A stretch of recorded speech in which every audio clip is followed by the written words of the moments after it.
Yeah, yeah, yeah. Huh. Yeah. It's percolating. Good morning. Yeah. Good morning to the people on Facebook. Good morning to the people on IG. Good morning to the people on the YouTube. Good morning to the people on LinkedIn and Twitter too. Percolating. Get a vibe, stay ready. Truth in the cup, keep it strong, keep it steady. Pull up a chair, yeah. Take a sip with me. Good morning, good people. Java with Jimmy. Good morning. Good morning. Yeah, the love percolating. Vibe percolating.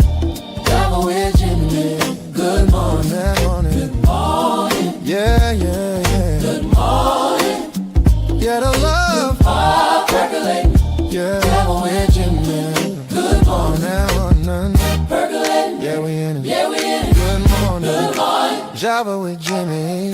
Percolating. Yeah, we in it. Yeah, we in it. Good morning. Good morning. Java with Jimmy.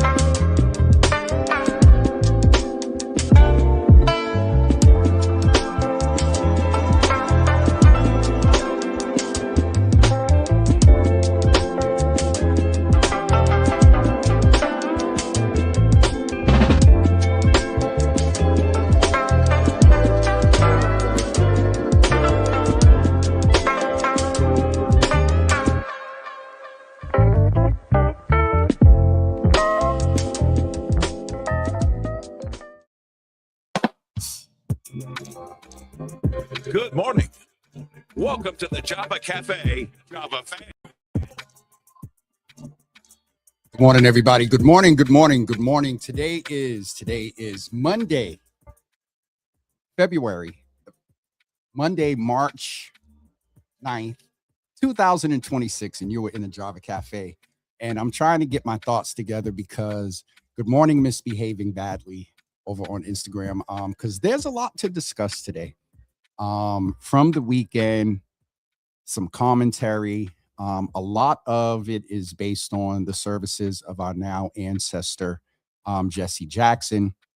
And so, first of all, I would like to welcome all new followers of Java with Jimmy. We'll go into why I said that in just a few moments. It was a very interesting weekend. As someone that advocates in community, as someone who also is in a social media platform space. And I'm leaving my phone on for a reason for a few minutes just to show you all some things. But if this is your first time in the Java Cafe, especially on Facebook, we would like to welcome you. Say hello in the comments and let us know where you're tuning in from. I'm going to turn the phone off in a minute because it's getting on my nerves. And so it's Mental Health Monday. However, we're going to talk about the Jackson services over the weekend and from a activism, Black Power standpoint. And then also, as we do when we're mourning, even when we're not mourning, we can be some of the most critical people. Hi, I'm James Hills, host of Java with Jimmy. Have we met? We can be some of the most critical people in the world and out there. And there is a lot of critique around something that happened at the service this weekend. So again, welcome to all new followers especially over on Facebook, Java with Jimmy. Do me a favor, everyone, and please hit like and share and invite others to be a part of this conversation today. It's going to be very interesting. So first thing we're going to do is go into the Instagram section of the Java Cafe and say good morning to Here I Am, Bit55, also Everyday Boston. I believe that's the organization that Brother Stephen Pena works with. Chantel, the artist, good morning to you. That may be Chantel Hampton. Taboo Excalibur, good morning to you. Misbehaving badly, good morning to you again. Katis Wonderful, or Cat is Wonderful, good morning to you. And also in the Facebook section of the Java Cafe, let's go in and see who's in this morning. Mama Java, good morning to you. Good to see you in the room this morning. Also, Nisi Williams, good morning to you. Waiting to get out of here. Get down south. Good morning to you. Good to see you in the room. My sister Nakia, good morning to you. Good to see you in the room. Sister Jenny, longtime good friend. Good to see you in the room. Sister Debbie, good morning to you. Good to see you in the room this morning. Milagro, good morning. Good to see you in the room this morning. Dina Marshall Tarver, good morning to you. Good to see you in the room. Pastor Sharon Cornelius, good morning to you. Good to see you in the room this morning. Also, good morning to Michelle D. Smith. Good to see you in the room this morning as well. Good morning to Leslie Moreland. Good to see you in the room this morning. Okay, so we said good morning to the folks that are in the room. So let's begin the conversation, because it's not going to be too long, but it is going to be a couple of topics. So as you all know, our activist father, that's one of the things that really stood out, hearing his children speak at the service this weekend. Father, activist, preacher, advocate, mentee of Martin Luther King Jr., someone that was, to some respect, passed the baton to continue to act for civil rights. Controversial brother. And it's interesting saying that, because he was for peace and had a very intricate role in hostages being released, and did a lot of great work around civil rights in this country. And a lot of what we benefit today as Black people is due to the late, great Reverend Jesse Louis Jackson. And so we definitely want to honor him. And he was honored over the past week. And even in that, and I'm sharing with you all now, there are going to be a couple of, definitely serious moments and a couple of light moments based on just how we engage, interact, and function as Black folks. And so, first of all, if you are not Black and have not attended a Black Christian church funeral, you got a fire by baptism crash course this weekend. There were multiple, as they should have been, there were multiple services, lying in a state for the Reverend Jesse Jackson, as it should have been. But there were quite a few services. And so this is where we're going to go into some of the, I would say it's a little bit of dark humor, but it's what we do as a culture and people. We joke and poke fun and criticize. And so Reverend Jackson did, his family, rightfully so, had a lot of services. So much so that one of the folks on my post said that Reverend Jesse Jackson's services have been renewed for season 2. Done.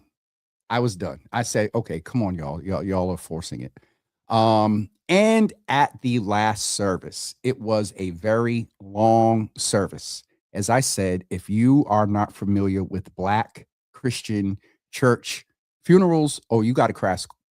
Everything that happens at a Black church service, except drama, I didn't see any drama, happened at that service. So let's start with the seating. There's a whole controversy over seating at the service on Friday, because the prelate of the Churches of God in Christ, Bishop Sheard, was sitting about 10 rows back. Somebody went on social media and went in about the fact that Bishop Sheard was sitting 10 rows back. Now, if you observe Bishop Sheard before he became prelate, and also his actual posture at the service, I watched, and they panned him in the service. That man was not thinking about a seat. Now, in fairness and balance, presumably so, would there be recognition of the presiding prelate in his second term of the world's largest Black Christian denomination, Church of God in Christ? Absolutely. Yes.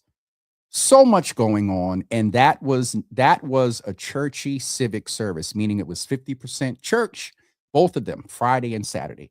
50% church, 50% civic, world leaders, international leaders. So the typical things that happen, of course, number one thing, celebration of life. But seating is always something interesting. When I did Chuck Turner service, I handled the logistics for Brother Darren Howell and Sister Terry and the family for former city councilor, the late, great Chuck Turner. I handled the logistics putting that service together. People could not understand why there was not reserved seating. Former elected, staffers of former electeds, so much so one woman got up and made an announcement about the seating and whatnot, and Darren and I had to both pull ourselves in. So seating was an issue. I didn't hear anything about programs. Programs is usually probably the number one issues. After the viewing, people come in, everybody wants a program. And don't be ever the person that is giving the ushers the program or being an usher giving out the program. Oh boy, you're going to find out a lot about people that normally are nice and smile. And here we go. I'm going to turn it off. That are nice and smile. And, you know, if they can't get a program at the funeral, it's going to be interesting. The other thing is that when it's time for the remarks, everybody is asked to give remarks for under 2 minutes. Now, the expediter, the co-expediter did very well at reminding people that they only had 2 minutes. Additionally, Reverend Jesse Jackson, it's hard to encapsulate his life in 2 minutes. And if you had a relationship with him, it's hard to encapsulate that. I want to pause for a second. I know she's not on. Also her mom, Miss Loretta, and others. In knowing that Reverend Jesse Jackson passed and transitioned as an ancestor, I would be remiss if I did not mention the late, great Bishop Stephen J. Smith, who was the chief of staff for the Rainbow Push Coalition for many, many years. A lot of Reverend Jesse Jackson's of late policies up until Stephen's transition was curated and birthed are the same thing, shepherded, and got over the line through the leadership of Bishop Stephen J. Smith. And so I wanted to name that as well and send love and condolences as Latrell Chase, Mother Loretta Chase, Mother Pinckney is, you know, I thought about them because he served Reverend Jesse Jackson for a long time. And Steve was very instrumental in some of my he was a political and church protocol mentor to me. And let's just say if Steve was still here, a lot of what went on at that service that some people critiquing probably would have not happened this weekend. So, okay. So seating, long service, and the remarks. They did well at telling people and reminding people to keep their remarks under 2 minutes. As I said, it's hard to do that with Reverend Jesse Jackson. Side note, and here's a more serious side. A lot of the remarks stood out to me because they talked about activism. And since P3 and some other things, you all know I've been very vocal about Black leadership here in the city of Boston. Entities that have in the past coalesced us, entities that have spoke up for us, entities that have galvanized voices to address the issue. Mark Morial and I believe it's Derek Johnson. Mark Morial is the national president, either active or former national president of the Urban League. And Derek Johnson is the CEO and president of the NAACP National. Now, full disclosure, I've been very vocal about where is the NAACP and where is the Urban League when it comes to what many of us have been familiar with them bringing together Black voices, speaking up for issues that impact the Black community. And when Mark Morial and Derek Johnson was speaking yesterday, I sat there and I got or Saturday rather, and I got frustrated because we have local chapters of both of those organizations in the city. And I will say this Thursday, the 12th, the CEO and president of the Urban League Eastern Massachusetts will be with us at 10 a.m. Brother Rasan Hall, who's a good brother, and we've talked about this. He's aware of the outcry, and just with scheduling, we weren't able to get him on until this Thursday. He will be with us Thursday at 10 a.m. However, last I heard from the NAACP is that they're, right now it's not the time, or I think either not the time or later or something. So, but still, now in fairness, NAACP had their meeting, I think, on the 26th. Rasan's coming on Thursday. However, with those organizations and the leadership of those two locally, I'm listening to Mark Morial and Derek Johnson, and I'm like, and also considering that I'm 54 years old. Mel King was the first Black man I saw in front of me running for office. This hit me this weekend. Jesse Jackson was the first Black man I seen in national politics. I'm 54 years old. I am at a point in life that I am observing those that were from a distance mentors to me, those that we've seen advocate and be activists on a national level, civil rights. Here locally, the greats, Chuck Turner, Gloria Fox, Alfreda Harris is still with us. Others like that, Mel King, many of them, Charles Yancey, still with us. We're used to a certain cadence when it comes to advocating and speaking up for Black people. Now, I'll just say this, that Rasan is coming on Thursday. We're going to talk about it. And NAACP, maybe they feel, who's Jimmy? We ain't got to go on Jimmy to tell what we doing or whatever. That's fine. It's not just me. People are in conversations. People are like, where they on social media posts, where are they? So anyway, my point there is that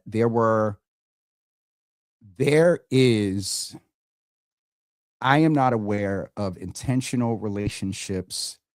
I'll say more locally because I'm not active as much nationally, maybe until yesterday or the day before.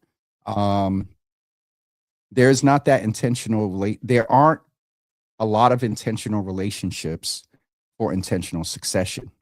And I've been very afraid about our local Black effectiveness and impact of our local Black leadership, which is inclusive of us as Black people, and then traditional, presumed, leading entities and people, Black elected officials, organizations that have advocacy, civil rights, and activism in their mission statement, and also Black pastors, and also I've been adding this, Black millionaires and Black developers that know how to navigate elected officials to get their projects done and get things funded and get certain write-offs, start holding up that money and donations when they're not doing things that, are in line with a Black agenda.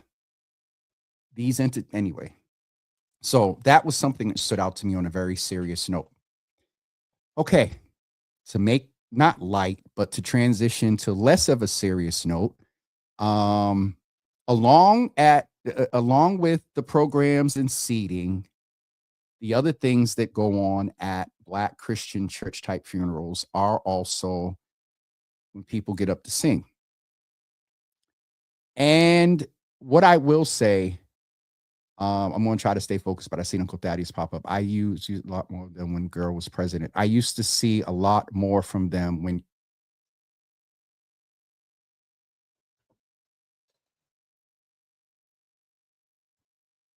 In fairness, I will say fact. However, with all the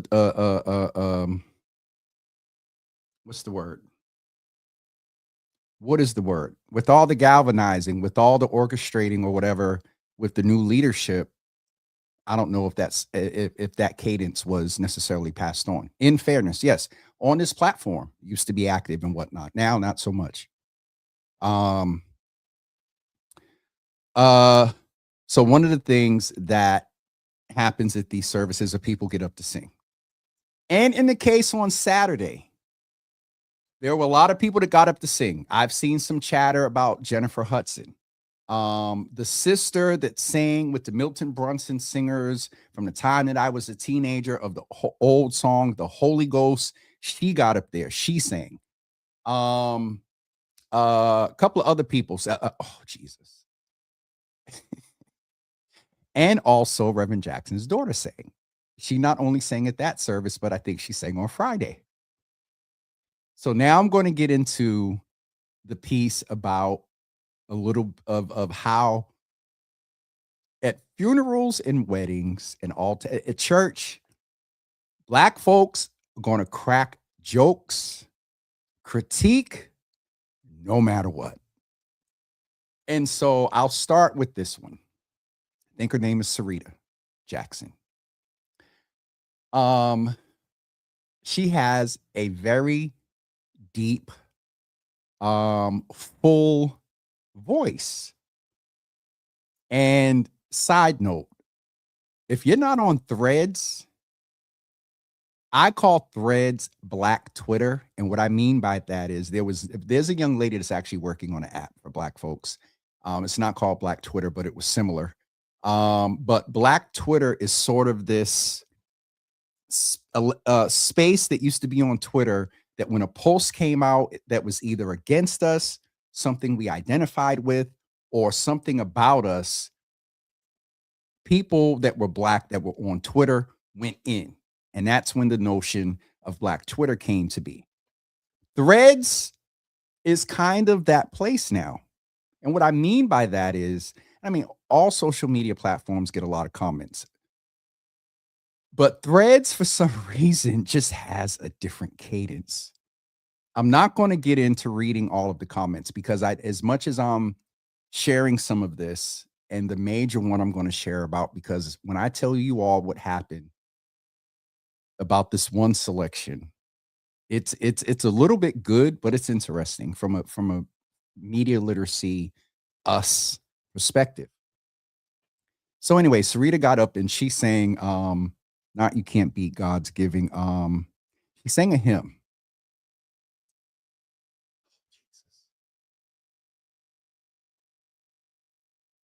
And when I tell you all, we did what we do. It's to the point now that I see certain posts and I don't finish reading the post. Once I get an idea that it's something Black or about Black or anti-Black, I immediately go to the comments. And here of late, I don't want to say they don't disappoint. The energy of Black folks on Threads, according to my algorithm. So, I see a long comment. Oh, Jesus. Okay. Brother Cliff, what are you on here preaching on? Let me just see what this is first, because Black leaders. Oh, about leadership. Community deserves leadership uplifts. Absolutely, absolutely. So I'm going to stay focused on this part here because that'll get me back in a very serious place.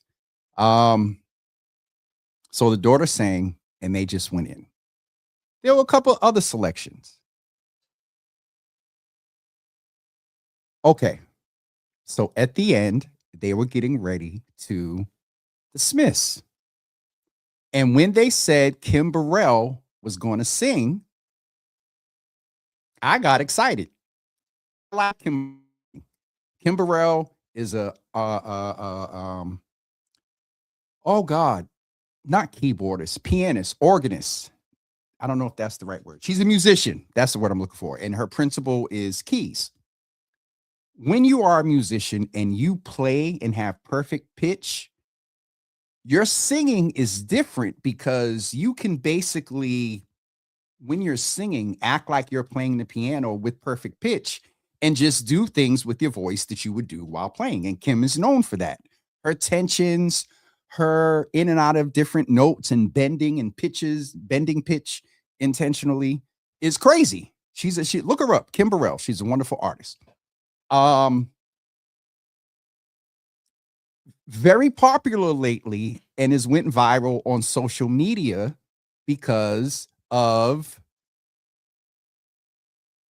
some interesting ways that she's engaged with the public in church, on social media, in a couple of arenas. So Kim has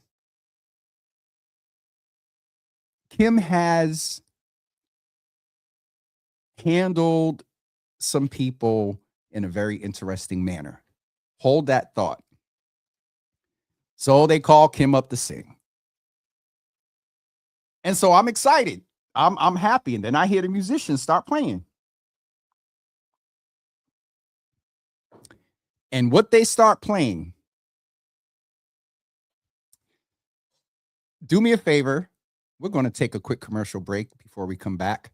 But before we start talking about the song, we're going to take a commercial. But as we're taking the commercial, what is one of the #1 gospel songs here of late, outside of Richard Smallwood, that are sang at funerals? You know, when people transition, we hope and pray that they're going somewhere. We'll be right back with you in 1 second. But put that in the comments. What song do you think Kim Burrell sang? Know Better, Live Better is a community-centered campaign connecting people of color to HIV prevention, testing, treatment, and sexual health care without judgment and without pressure.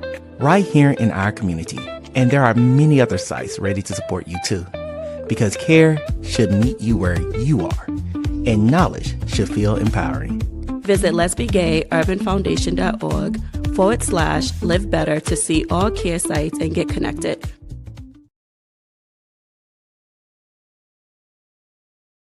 If you are interested in that information, please make sure you go to jwj.info/blue. I'll put that in the comments in just a couple of seconds.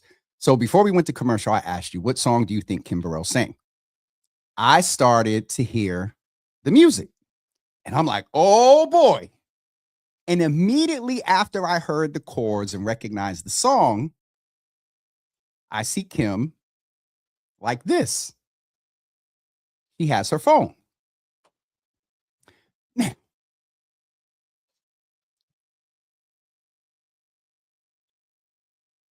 we cannot presume that just because a song is popular, let me check the comments and then I'm going to, let's see if folks got the song or name the song. Okay. So folks are in here. So y'all, Leslie, you church. I won't complain. Yeah, that's definitely a funeral song. Total Praise is the one that most people,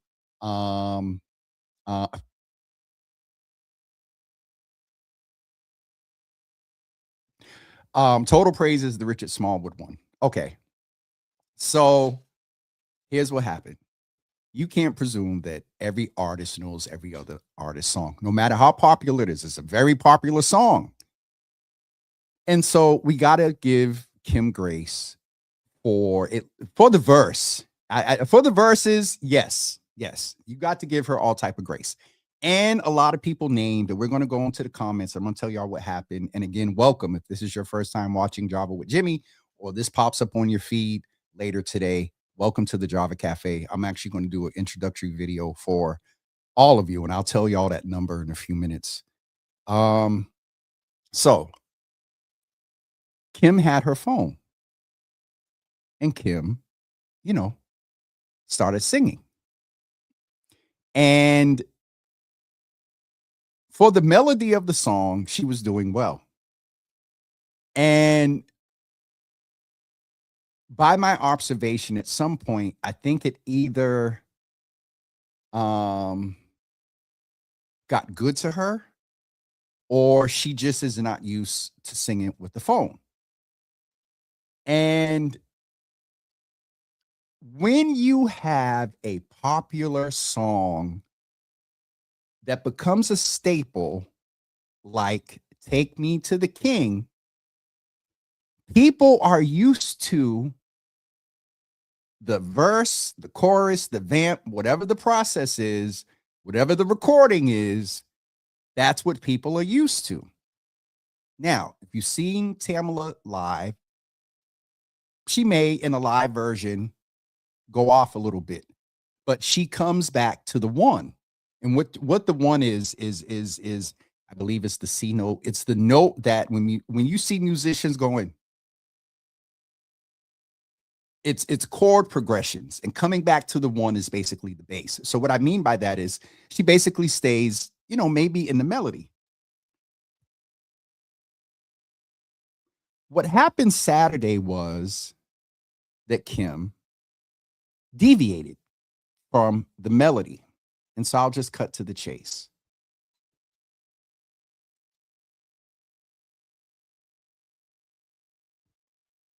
For me, and y'all know, I like to break, I'll say the word, I like to break news. I like to post stuff first. That's just how I am.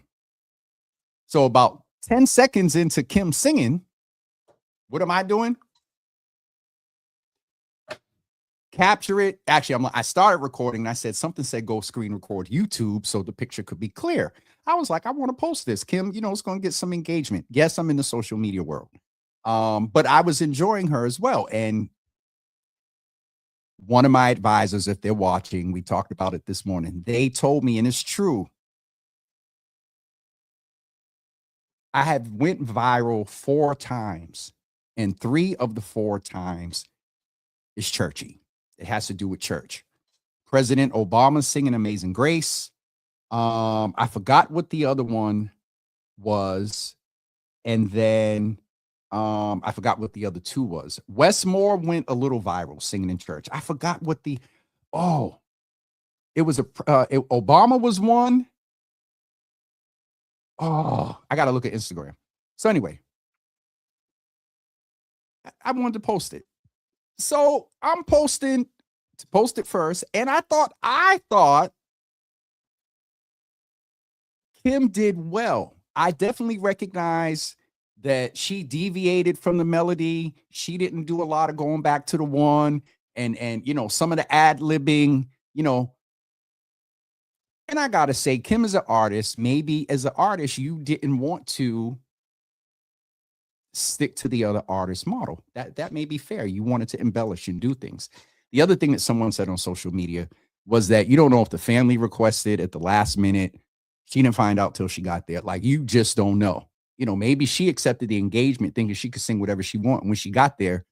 Because side note, the bald brother with the scarf on Saturday with the red flame or something at the bottom, he was running things at both of those services. I don't know who he is, but he was. Side note, when Jacqueline Jackson, his daughter, was speaking, who for me was the epitome of old school Black excellence, the way she talked, the way she carried herself, the words she used, her diction, her enunciation. That's that old school Black woman magic that was just amazing. But she had a long dedication to her father. About 6-7 minutes into it, one of the musicians said, "Ding, ding, ding, ding," and Jesse Jr., the hood in him said, "Don't do that." Anyway, so maybe at the last minute, they asked her to do something, and this guy that was running things that made that mistake with the daughter, because I think he told the musicians to speed her up. Maybe they asked her to sing "Take Me to the King" at the last minute. So I'll speed things up. Daddy said, "Tell the story." When I tell you all, the comments vary. I'm going to do it from memory because I really don't want to get into all of them, because some of them are just, I won't say bad. But you know how Uncle Thaddeus takes a stab at me sometimes? Like they were at Kim, like, so one of them said that they was taking Brother Jesse to the king on a budget. A couple of, okay, I'll just open up a couple of them. I'm not going to read them all. And when I tell you all, so here's the other thing. The reason why I said, welcome to new viewers and new followers, unbeknownst to me, that post, the post of Jesse Jackson Jr. talking about Negro, you are where you are today because of this Negro, pointing to his father. So I went viral 3 times on social media this weekend, like viral, 100,000 views and 900 at last check, 960 some odd new followers. Welcome to the Java Cafe. And let me tell you this, I don't care how you come into the Java Cafe, and we'll talk more about this later just on Java with Jimmy. You can come in through joke, you can come in through critique of Kim, you can come in through a ratchet post, I don't care.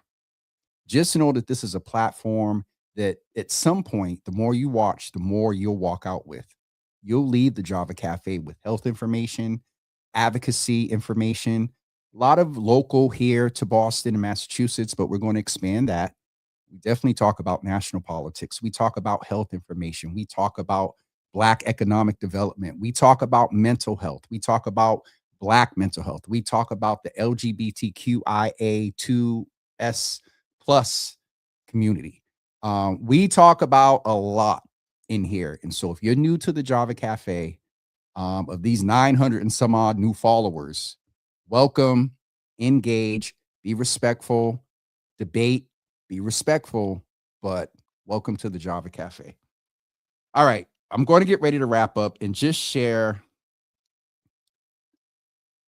This weekend was the first time where it was a little stressful going viral. Because when I tell y'all, my phone is literally, and I forgot, and they didn't change stuff. So turning the notifications off is interesting. But let me just.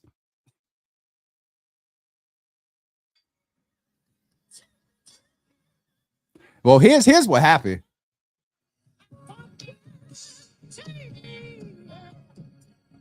And it's Kim. If you know Kim Burrell, it was all this was Kim. This is how she does. All right, let me get rid of the sound and try to get to the comments. I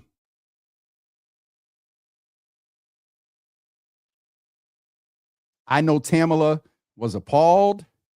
If you wanted that song, I'm sure Tamala would have come. There was a guy behind her in the video, and I think I haven't really caught it, but I think he's a lot like me. His face expresses stuff.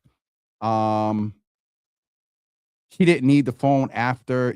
I'll put the post in. My boy, Deacon Raymond Thomas from Baltimore, Maryland. Many of you have said, Kim, you don't work as a meat market. Many of you have said, Kim, you don't work at a meat market, but you sure butchered that one. And to that, Tamala said, says, thank you. And then someone said something about Jen. Okay, so here's the. This is terrible. And I don't know if it's going to. First of all, this is the picture of the guy that they said. The other thing is someone took my post and made it a meme. Talking about if I said they caught Kim's face and they said, if I send you this, I'm like, what are you doing? They are still commenting. Someone said that song was not for her. Okay, that was the first time I seen that comment. Deprecia. Hi, Deprecia. Deprecia, who now she sings and understands this, and Deprecia, we just want to hold space for you. We know that there have been a lot of transition, and just within the last couple of weeks of your mom, Sister Ida, who was a friend of mine, just holding space for you. We love you. You all put the praying hands, and please support our good friend, singer, songstress herself, worship leader, preacher, prophetess, Deprecia. Now I'm old school, Deprecia Speller, in the room, and she gets that. Wow, that just reminded me of 2020. We'd be talking about something and just go right into praying for someone, but please keep this good sister in your prayers and cover her. So we're going to get ready to wrap up. It's 10:45. We didn't talk a lot about mental health today, but hopefully you got a little bit of joy. A little bit of dark humor, poking fun type of joy.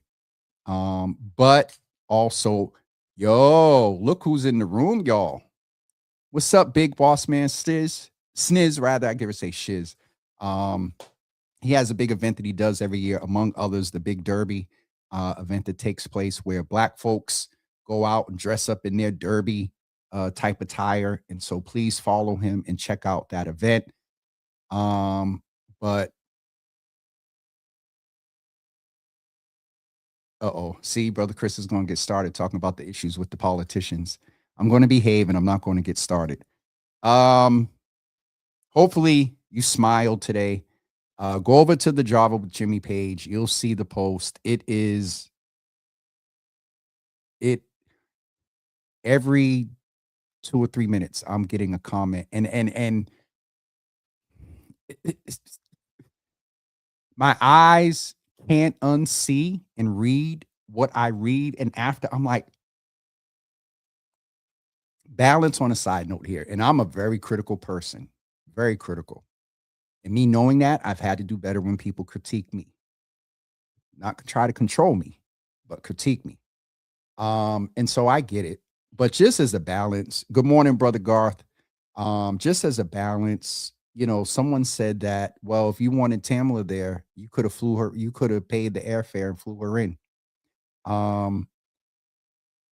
Poke fun, do what we do, but just don't be malicious and hurtful about it. What made me put the phone down was someone referenced to Kim's weight loss. That's a bit too far, you know, so but go, I swear, I posted it to be an early poster, and I enjoyed it. I did not know. Two things I'll say before we go is Stevie Wonder. The reason we have MLK now is because of the work of Jesse Jackson. Stevie Wonder, though, and this is my point, there can still be a message in the music. And Stevie Wonder used his platform.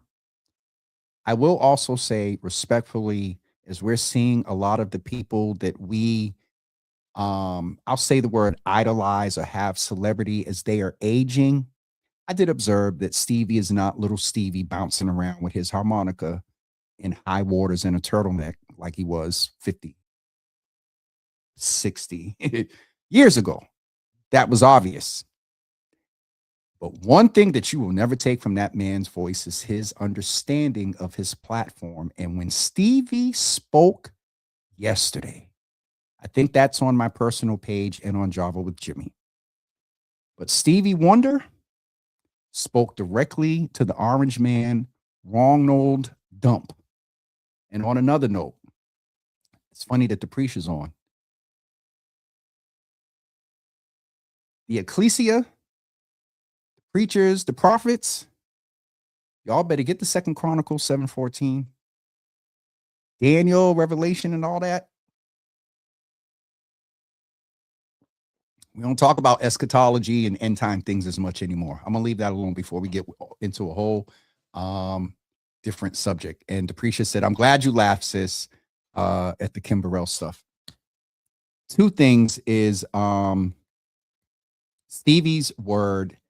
And also, I need you all to do me a big favor. I'm actually going to go put it in the comments now. So you can take a minute away and go ahead and hit the share button on this. But Brother Brian Worrell sent a letter to the, I'll put it in after, sent a letter, oh, Jesus. We got the prophet and the pastor in here, and I owe him a invitation for being an author. The new book he has out, Pastor Pistol. Hey, glory. Thank you, Jesus. Pastor Pistol, since he's been known here in the Java Cafe since 2020. Y'all remember when he did the interview and sat the pistol either on his desk or on the organ? I will never forget it. What was I going to say? Brother Brian Worrell sent a letter to the mayor.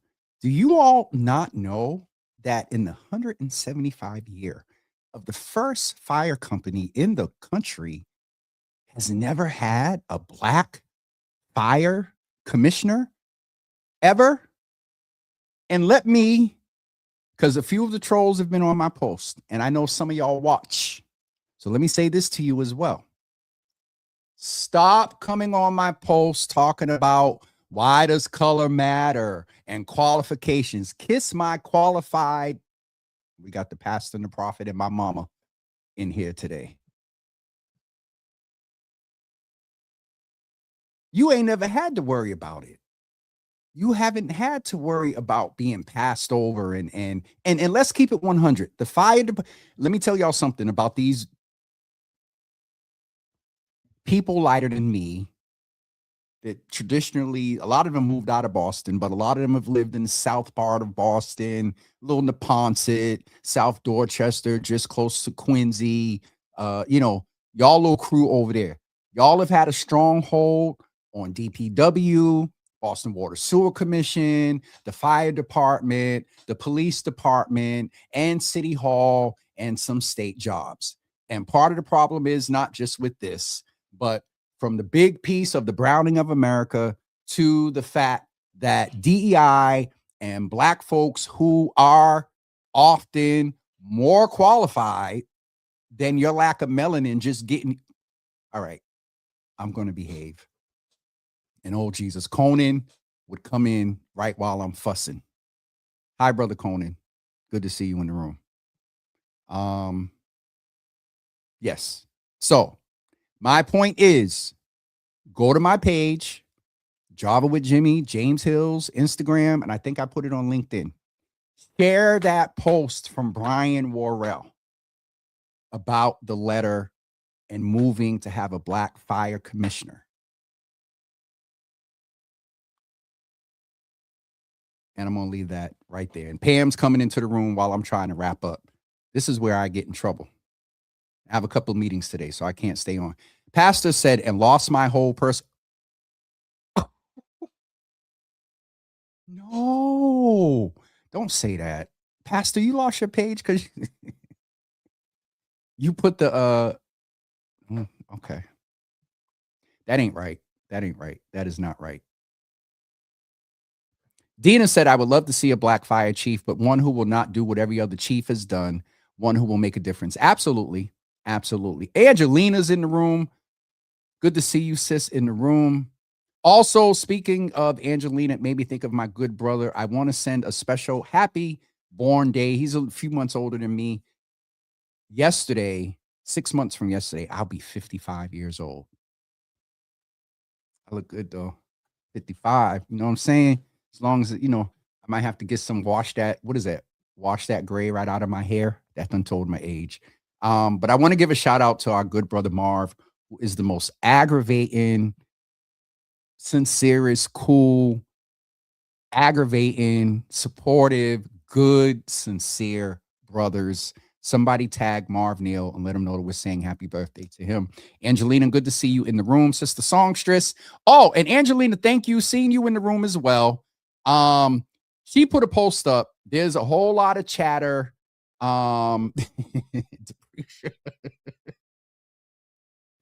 Beijing is reserved for the bishops. I did not say that. Angelina we got a black police Leslie, is that shade? We got a black police commissioner. Did you mean to say fire chief? Oh, but all right. Here is what I wanted to say. Go follow Angelina as well, because she put a post up. There's a lot of chatter around why Cathay Pacific I believe, closed off their karaoke night. And she kept it very real about some of our folks that engage in some behaviors that just cause that business to be like, hey, yo, no more for a season. And so that's a point that about, accuracy of information, not just politics and all that other stuff. Because we're also dealing with the fact that, as much as we celebrated a couple of years ago, all these new Black spaces, Black restaurants, we had the HBCU weekend, Blackest Summer Ever. None of that stuff can be taken for granted. So I'm just going to leave that right there so I don't start going off. Thank you for being with us every morning. Tomorrow morning at 10 a.m., we are going to acknowledge Girls and Women's HIV Awareness Day. That is tomorrow, March 10th. And so our good partner, ABCD Health Services, will be with us with the provider and consumer as well. And so please plan to join us tomorrow morning at 10 a.m. And then on Wednesday at 10 a.m., we will talk with Dr. Fumi. And I don't have the subject right in front of me, but that is through our partner, through a connection we had with Sister Josie M. Martinez and the ASG folks. And then on Thursday, Thursday. I don't know how I did this. Thursday at 10 a.m., Brother Rasan Hall, the Urban League. At 6:30 p.m., I will join David Halpert at Boston Neighborhood Network News for Talk of the Neighborhoods, to talk about some Boston politics. And at 8 p.m., I will talk with a clinical psychologist that moves purposely in her therapy around liberation of Black folks. And that's going to be on Thursday night at 8 p.m. And so if Newt's watching right now, he's going to kill me for not having the flyer up. And Ahila, here I go with the names. A good queen is coming into the room to chat with us on Thursday night. So Thursday is all day, y'all. 10 a.m., nothing in the afternoon, 6:30 p.m. and 8 p.m. on Thursday. So we have 3 shows on Thursday. All right. I'm definitely getting ready to go. Welcome to the Double Nickel Club. Is that a 2-sided nickel, Angelina? All right. I'm going to go for real this time, and we'll be back tomorrow at 10 a.m. All right. Thank you all for being here. And remember to be mindful of your mental health, maintain your mental wellness. And if there are some issues, address your mental illnesses. Sometimes you will have to see a professional. All right.